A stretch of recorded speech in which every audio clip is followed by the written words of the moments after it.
Do you worry that sunbaking will ever give you skin cancer?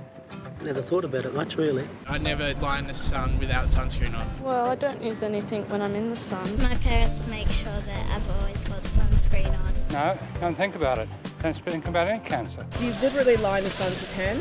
No, never. After it, I always put some cream. You know, if I'm burnt, I do. If I'm intentionally at the beach, I'll put sunscreen on. Not really. I haven't really given it much thought. Have a hot shower and get the burn out. Cancer experts can talk till they're blue in the face. Most people are busy acquiring that socially desirable suntan without a thought in the world for the long-term effects.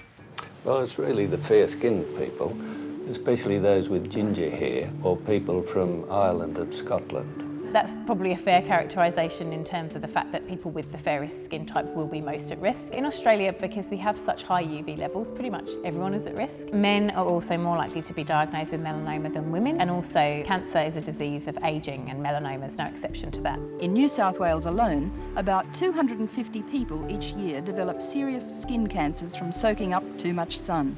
So we know that rates of melanoma in the under 40 age group seem to be going down, and that's thanks to programs like SunSmart, which have kind of got the prevention message out there. If you had your way, would you encourage people never to sunbake? I think definitely that deliberate sunbaking is an unwise thing in the type of sunlight that we get in Australia. Australia is very close to the equator, and the closer to the equator you get, the higher the UV. Because we have a predominantly fair-skinned population, the risk is higher. The sun here is much too strong for people to deliberately sunbake. We would never recommend sunbaking. No one should deliberately lie in the sun after 9 or before 4 o'clock. Sun protection times at this time of year right across Australia are pretty much active all day, every day. So really important to know your UV and to just take precautions. The old-fashioned way, basting with oil, is not the best way.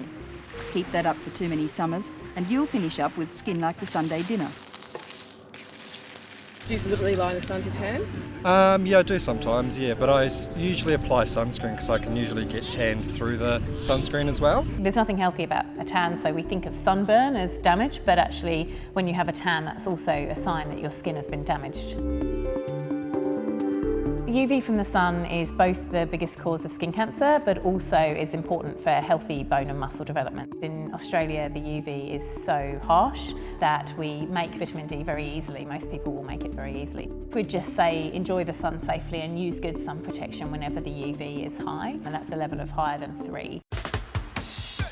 Although these products are a very useful aid, by themselves they're most unreliable. We've come a long way since those days. They're water resistant. I think that change came in the late 70s. Also, they're broad spectrum, so that means they're protecting against both UVA and UVB rays from the sun. And we'd recommend using a sunscreen that's an SPF of 30 or higher, broad spectrum and water resistant. The best sunscreen is one that you'll use. I want to protect my skin. I get burned quite easily. I go really dark. I turn bright red. It's not a suit of armour. It's really important to use other forms of sun protection like clothing, hats and shade, as well as sunscreen for the best protection. You just have to be cautious, especially with this Aussie smoky sun.